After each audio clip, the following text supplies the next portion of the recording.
తండ్రి ఆశీర్వాదం పొందిన వారలారా, లోకము పుట్టినది మొదలు తనకి నామకరణం ఉంది. ఆయన బలవంతుడు అని యెషయా గ్రంథంలో 9:6లో బలవంతుడైన దేవుడు నిత్యుడగు తండ్రి అని ఉంది. యేసు ప్రభువారు సర్వశక్తిమంతుడని ఎక్కడ అంటే ప్రకటన గ్రంథము 1వ అధ్యాయము 8వ వచనంలో ఉంటుంది. హల్లెలూయా.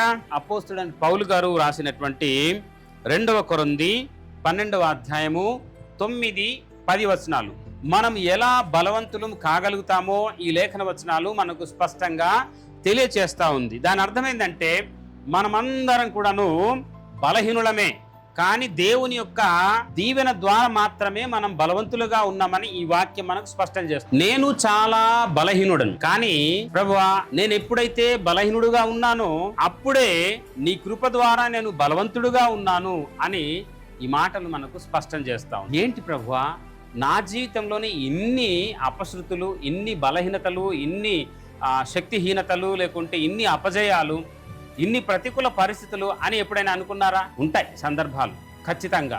నా జీవితంలోనే చాలా అష్ట కష్టాలు, పౌలు గారి జీవితంలో చాలా కష్టాలు. అంటే ఎంత అంటే పడరానటువంటి, సహించలేనటువంటి, భరించలేనటువంటి శ్రమలు అతనికి ఉన్నాయి. కానీ అన్ని శ్రమల గుండా ఆయన వెళ్తూ వెళ్తూ ఒకరోజు ప్రభువా నేను చాలా బలహీనుడుగా ఉన్నాను అన్నట్లుగా ఆయన ప్రార్థన చేస్తే, ఓ నా కుమారుడా నా కృప నీకు చాలు అని అన్నాడు దేవుడు. హల్లెలూయా. నా కృప నీకు చాలు. అప్పుడు పౌలు గారు నేను ఎప్పుడైతే బలహీనమైన స్థితిలో ఉన్నానో అప్పుడే నేను బలవంతుడను.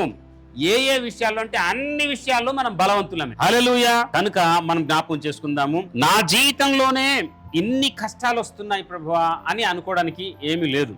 ఒకవేళ అలా అనుకున్నట్లయితే దేవుడు మనల్ని దీవించడానికి ఈ కష్టాలన్నీ కూడాను అలుముకుని ఉన్నాయి అన్నటువంటి భావన కూడా మనసులోకి రావాలి. ఇన్ని కష్టాలు వచ్చాయని మనం గుర్తించగలిగితే ఈ కష్టాలన్నీ కూడాను నా మేలు కొరకే వచ్చిందని మనము జ్ఞాపకం చేసుకోవాల్సిన అవసరం ఉంది. ఎప్పుడైతే కష్టాలు వస్తాయో అప్పుడే మన జీవితానికి అపారమైన దేవుని యొక్క సుసంపన్నమైనటువంటి ఆశీర్వాదము కలుగుద్ది. హల్లెలూయా. బైబిల్ గ్రంథంలో ఉన్నటువంటి మన పితరులందరూ కూడాను 0 స్థాయి నుండి హీరో స్థాయి వరకు ఎదిగినటువంటి వాళ్ళే. నిన్న నేడు మార్పు లేకపోయినటువంటి మన దేవుడు అవే వాగ్దానాలు మనకు కూడాను అనుగ్రహించాడు. కనుక ఒకవేళ నీకు శక్తిహీనత ఉండొచ్చు, బలహీనతలు ఉండొచ్చు, కృంగుదల ఉండొచ్చు, చాలా కష్టాలు, భరించలేకపోయిన శ్రమలు, శోధనలు ఉండి ఉండొచ్చు, కానీ అక్కడే దేవుడు నిన్ను లేవనెత్తుతాడు. వజ్రం ప్రపంచంలో చాలా ఖరీదైనటువంటి ఒక వస్తువు అది. కోహినూర్ వజ్రం గురించి అందరికి తెలుసు. ఎక్కడ పుట్టింది అది? కోహినూర్ వజ్రం ఎక్కడ పుట్టిందంటే ఆంధ్రప్రదేశ్ లో పుట్టింది. గుంటూరులో, కొల్లూరులో పుట్టింది. అది భూమిలో దొరికింది. కొల్లూరు గనుల్లో దొరికాయి.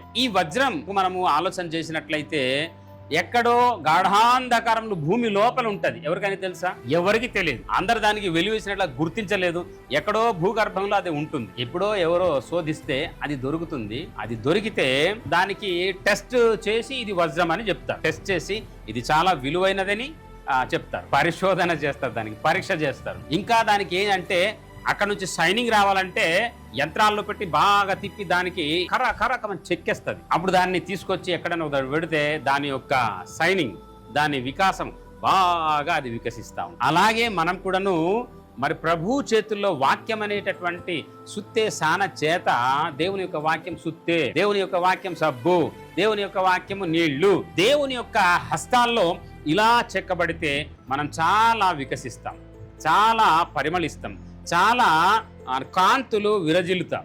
హల్లెలూయా. ఎక్కడో ఉన్నటువంటి అంధకారంలో ఉన్నటువంటి ఆ యొక్క ధాతుని తీసుకొచ్చి వీళ్ళు దాన్ని సైన్ చేశారు. అలాగే దేవుడు ఆ అట్టడుగులో ఉన్నటువంటి మనకు తీసుకొచ్చి వాక్యము ద్వారా ఆయన సైన్ చేస్తా ఉన్నాడు. ఎలా అంటే చూడ్డానికి ఈ భౌతికమైన అందం కాదు సుమా, గుణగణాల్లో, చూపు చేతల్లో ఐశ్వర్యవంతులుగా, భాగ్యవంతులుగా ఉండాలని ఆయన ఆత్మరూపాన్ని ఆయన మనకు అనుగ్రహించి గొప్ప మరి దీవెనలు ప్రసాదించడానికి దేవుడు మనల్ని చెక్కుతూ ఉన్నాడు. నీ చేతితో నన్ను పట్టుకో, నీ ఆత్మతో నన్ను నడుపు, శిల్పి చేతిలో శీలను నేను, అనుక్షణము నన్ను చెక్కుము, శిల్పి చేతిలో శీలను నేను, అనుక్షణము నన్ను చెక్కుము అంధకార లోయలోనా. హల్లెలూయా. దేవుడు ఎంత చక్కగా రాయించాడు కదా. అలాగే మన జీవితాలను దేవుడు చెక్కుతూ ఉన్నాడు. మనం ఒదిగిపోవాలా. తన వాక్యం అనే సుత్తి చేత మనకు కొడుతూ ఉంటే దేవుడు తన యొక్క సేవకుల ద్వారా ఇంకా చెక్కిస్తా ఉంటాడు. అరే మా అన్న మాట్లాడుతుంటే నాకు అది చెక్కుడు దేవుడు సరి చేస్తా ఉంటాడు. అంటే దేవుడు దీవెనలు ఇవ్వటానికి ఆ రూపురేఖ సరి చేస్తా ఉంటాడు, దిద్దుతా ఉంటాడు. కనుక అన్ని సందర్భాల్లో కూడాను మనం వాక్యము ద్వారా హెచ్చరిక నొందుతూ మనం ఆయన చేతిలో శిల్పుల్లాగా చెక్కబడాలి. హల్లెలూయా. జీరో స్థాయి నుండి దేవుడు హీరో స్థానానికి నడిపించే ప్రభు మనకున్నాడు. మన శక్తిహీనత నుండి, మన బలహీనత నుండి, మన యొక్క దిగజారిపోయిన అన్ని పరిస్థితుల నుండి ఆయన హెచ్చించే దేవుడై ఉన్నాడు. హల్లెలూయా. సంఘమా, మీకెంత ప్రతికూల పరిస్థితులు ఉంటే దాన్ని బట్టి మనం ఎప్పుడు చింతించకూడదు. ఎవరని అనుకున్నా గానీ నీకు తెలుసు, నీ హృదయం ఏంటో నీ దేవునికి తెలుసు. నీ పవిత్రమైనటువంటి ఆచరణ ఏంటో ప్రభువుకు తెలుసు. మనుషులు ఎన్నైనా అనుకుంటారు, లోకులు 10 కాకులు. మనం వాళ్ళని లెక్క చేయకూడదు. కానీ దేవుని యొక్క వాక్యం చేత మనం హెచ్చరిక పొందుతున్న మనము మన జీవితాలు సరి చేసుకోవటానికి, బలపరచబడటానికి, మనం వికసించడానికి ఇదే అసలైనటువంటి ఆధారం. బయట గుళ్ళు గోపురాల్లో దీవెనలు ఇచ్చి పంపిస్తారు, ఇక్కడ మాత్రం చెక్కుళ్ళే ఉంటాయి.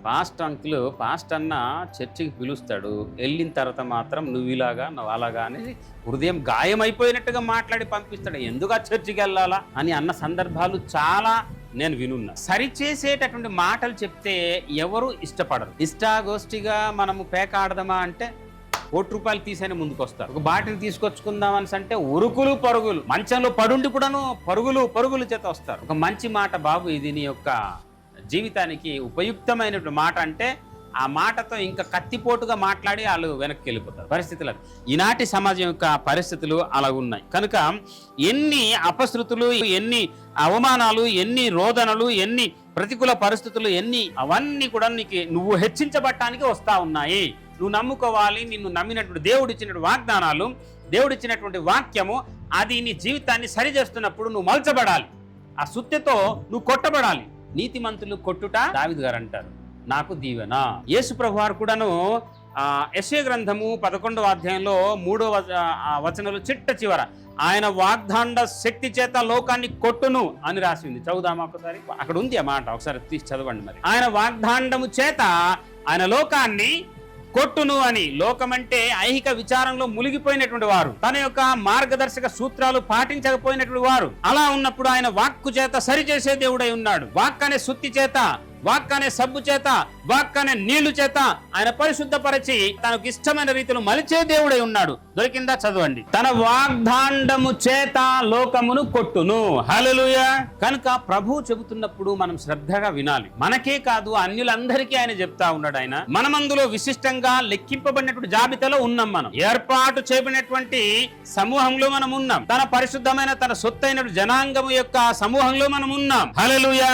కనుక ఆ మాటలు ఇంకా మనం శ్రద్ధగా వినాలి. ఎందుకు తెలుసా? కుటుంబంలో తల్లిదండ్రులు చెప్పిన మాట పిల్లలు వినకపోతే తల్లిదండ్రులు ఎంత బాధపడతారు ఖచ్చితంగా. మీ అందరికీ తెలుసు. అంతకంటే ఎక్కువ ప్రభు బాధపడతాడు, అంతకంటే ఎక్కువ దేవుడు బాధపడతాడు. కనుక ఆయన మాట ప్రకారంగా మనం బ్రతకడమే ప్రతి ప్రతికూల పరిస్థితులను జయించడం, ప్రతి బలహీనతల నుండి విముక్తి పొంది బలం పొందడం నిజం. ఆయన మాట వినడమే ఉన్న అన్ని బలహీనతల నుండి మనము హెచ్చించబడతాం. కనుక సంఘమా, చాలా మంది జీవితాల్లో చాలా విషయాలు మనం గమనిస్తూ ఉంటే ఆ కొన్ని పరిస్థితులను బట్టి కొంతమంది రకరకాలుగా వాళ్ళు బిహేవియర్ చూపిస్తూ ఉంటారు, వారి యొక్క ప్రవర్తన చూపిస్తూ ఉంటారు. నాకు చాలా ఆశ్చర్యం అనిపిస్తుంది. సరిచేయువాడు దేవుడు. శిక్షిస్తాడు ఆయన, దండిస్తాడు ఆయన, చెక్కుతాడు ఆయన, నిలబెడతాడు ఆయన. నువ్వు ఇలా అంటే నీకైతే 3 ఆల్కే బలహీనతలు ఉంటాయి.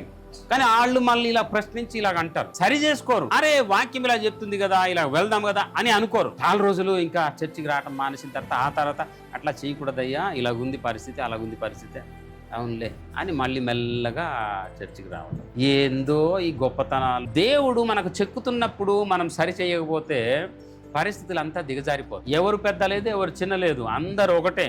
మనము దేవుని యొక్క వాక్యం ద్వారా మనము నేర్చుకున్న మనము ఇంకొకరికి హీనంగా, ఇంకొకరు దీనంగా మనము అనుకోవడానికి ఏం లేదు. అందరి జీవితాలు అంతే. కనుక నీవు బలహీనుడవు, కానీ నేనిచ్చిన నా మాట ద్వారా, నా వాగ్దానం ద్వారా నువ్వు బలవంతుడవు. హల్లెలూయా.